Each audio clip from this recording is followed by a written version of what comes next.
सबसे अप्रचलित विचार है स्कूल जाओ, नौकरी पाओ, कड़ी मेहनत करो, पैसा बचाओ, कर्ज से बाहर निकलो और शेयर बाजार में लंबी अवधि के लिए निवेश करो।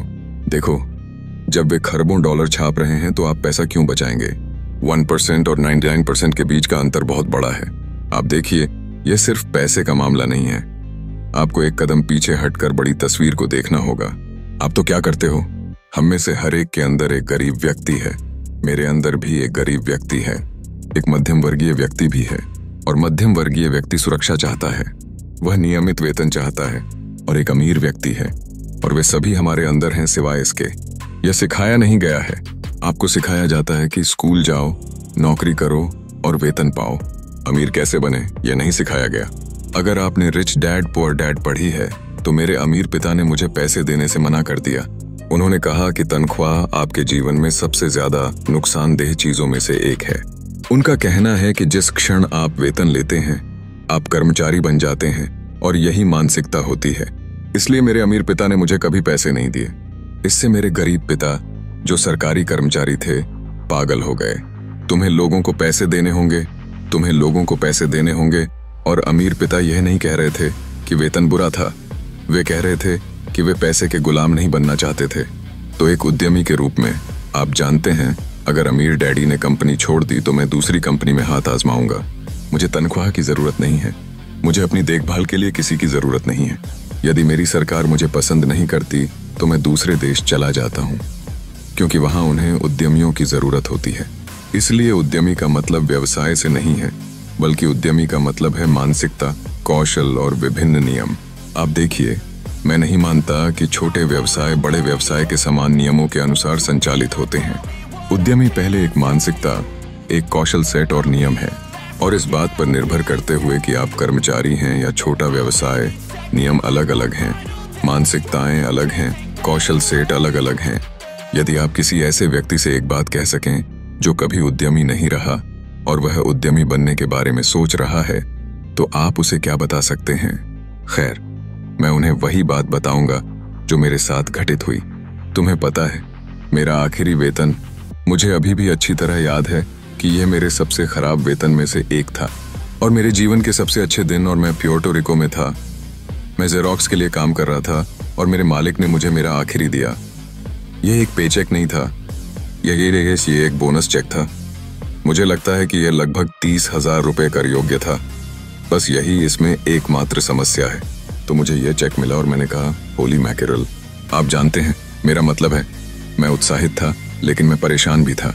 और फिर एक दूसरा आदमी मेरे पास आया, उसका नाम जॉन था, और जॉन ने मुझसे कहा, तुम वापस आओगे? मैंने कहा, क्यों? वह कहते हैं, क्योंकि तुम असफल होने वाले हो। मैंने उसकी ओर देखा और कहा, देखो, कुछ अपशब्द, क्योंकि उसने यही किया था। उसने जीरोक्स छोड़ दिया, असफल हुआ और वह वापस आ गया। मैंने कहा, देखो, तुम असफल हो गए और वापस आ गए, लेकिन मैं असफल होने जा रहा हूं।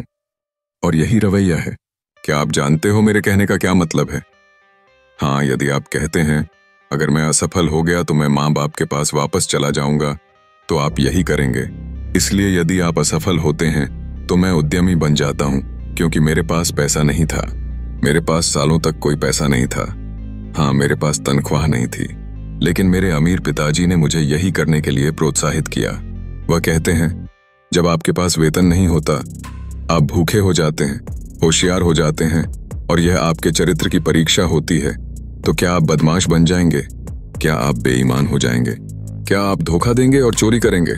या फिर आप एक बेहतर इंसान बनेंगे?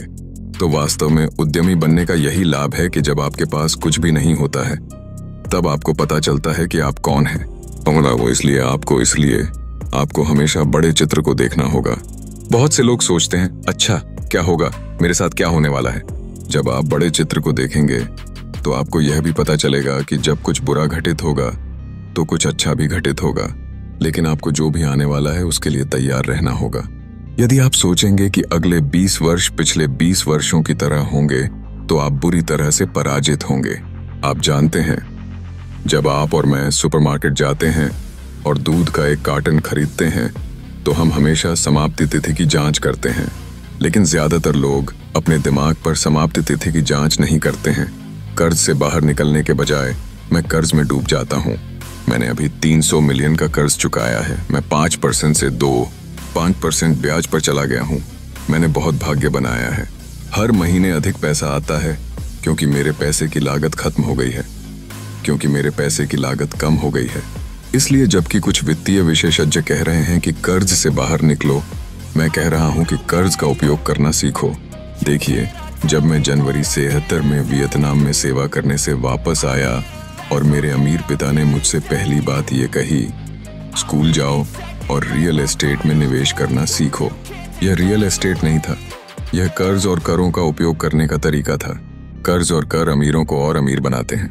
कर्ज और कर गरीब और मध्यम वर्ग को और गरीब बनाते हैं। इसलिए सभी अमीर लोग जो डॉक्टर और वकील हैं, या आप जानते हैं, वे लोग ठगे जा रहे हैं और उन्हें यह नहीं पता कि डॉक्टरों को क्यों चूना लगाया जा रहा है।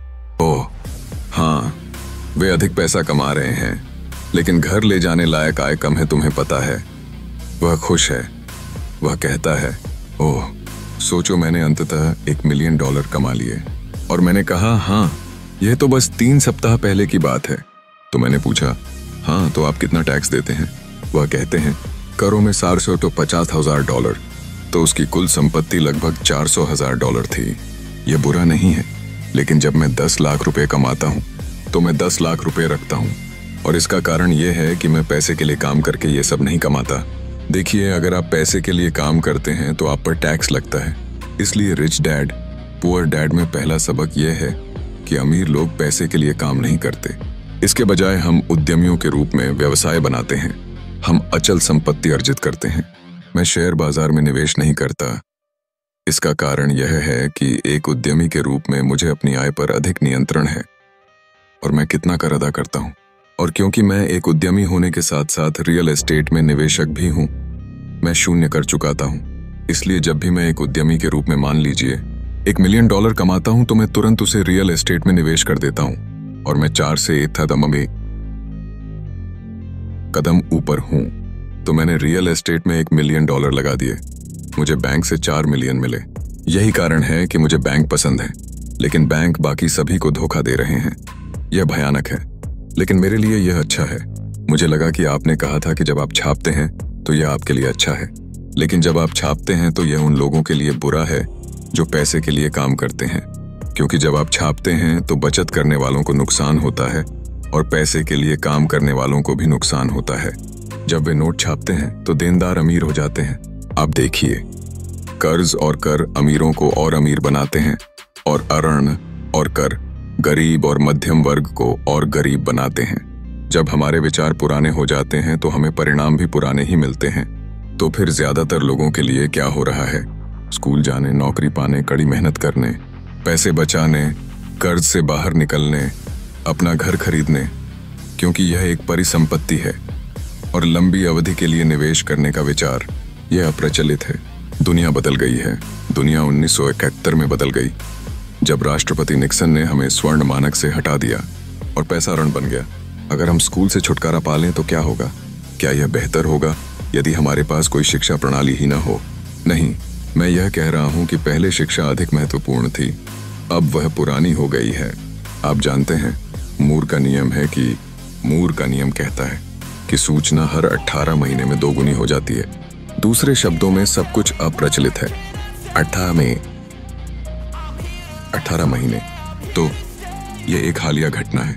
इसलिए जब आप स्कूल से बाहर आते हैं तो आप पहले से ही अप्रचलित हो जाते हैं, और यही कारण है कि मैं बूढ़ा आदमी हूं।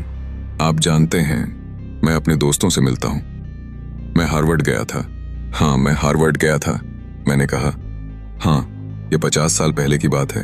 आज बैंक आपसे पैसा बचाने के लिए ब्याज ले रहे हैं। दूसरे शब्दों में, बैंक आपका पैसा नहीं चाहते क्योंकि उन्होंने बहुत अधिक मात्रा में मुद्रा छाप ली है, और यही कारण है कि स्टॉक और रियल एस्टेट में बुलबुले और इस तरह की अन्य चीजें हैं। लोग नकदी फेंक रहे हैं, क्योंकि जैसा कि मैंने यहाँ कहा, बचत करने वाले घाटे में हैं और नकदी कचरा है, और फिर भी लोग कहते हैं मुझे उच्च वेतन वाली नौकरी चाहिए। खैर, यह एक अप्रचलित विचार है। कर्ज से बाहर निकलो, यह एक अप्रचलित विचार है। आपको सीखना चाहिए कि इसमें कैसे प्रवेश करें। आपको यह सीखना चाहिए कि कर्ज कैसे लिया जाता है, आप अमीर बनने के लिए ऋण का उपयोग कैसे करते हैं, और वे आपको करों के बारे में कभी नहीं सिखाएंगे। 1% के यहाँ ऊपर जाने और 99% के इस ओर जाने का कारण ये है कि जब आप पैसा छापते हैं तो दो चीजें होती हैं, मुद्रास्फीति और कर। यह उन्हें कुचल रहा है। और कोई भी उद्यमी जो सोचता है कि मैं सिर्फ पैसा कमाने जा रहा हूं और एक व्यवसाय शुरू करूंगा और बहुत सारा पैसा कमाऊंगा, क्योंकि हम इसी बारे में बात करते हैं, उन्हें सचमुच गुलाब की खुशबू सूंघनी है। आप जानते हैं, असली उद्यमी ऐसा नहीं कर रहे हैं। अधिकांश उद्यमी अमेरिका में 28 मिलियन छोटे व्यवसाय के मालिक हैं, जिनमें से 24 मिलियन एकल व्यक्ति उद्यमी हैं। उन्हें गैर कर्मचारी उद्यमी कहा जाता है। ऐसा इसलिए है क्योंकि ऐसा तब होता है जब लोग वास्तव में यह नहीं समझते कि उद्यमी क्या करता है। इसलिए ज्यादातर लोग स्वरोजगार करते हैं, लेकिन वे वास्तव में उद्यमी नहीं हैं। स्वरोजगार करने वाले लोग सबसे ज्यादा कर देते हैं और कोई भी उन्हें यह नहीं बताता।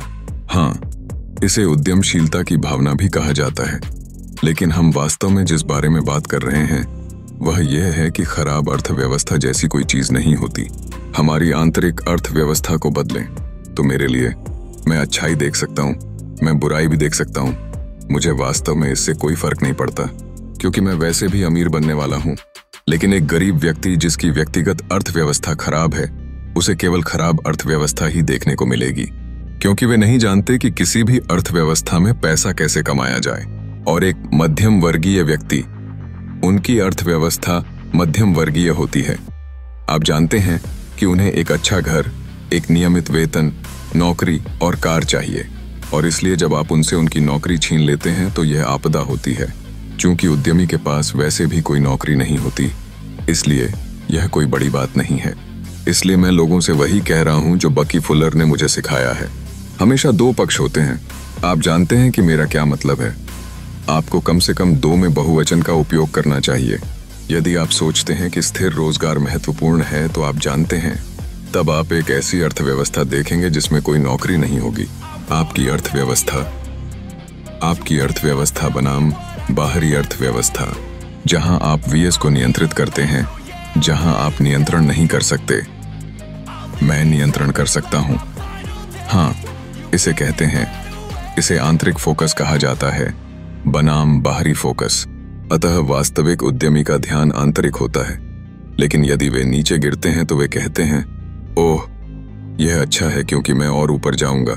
आप जानते हैं, औसत व्यक्ति गिर जाएगा और कहेगा, ओह, मैं कुछ प्रोजेक्ट लेने जा रहा हूं, या किसी से गलतियां होती हैं। सभी गलतियां मायने नहीं रखती हैं। गलतियां मायने रखती हैं।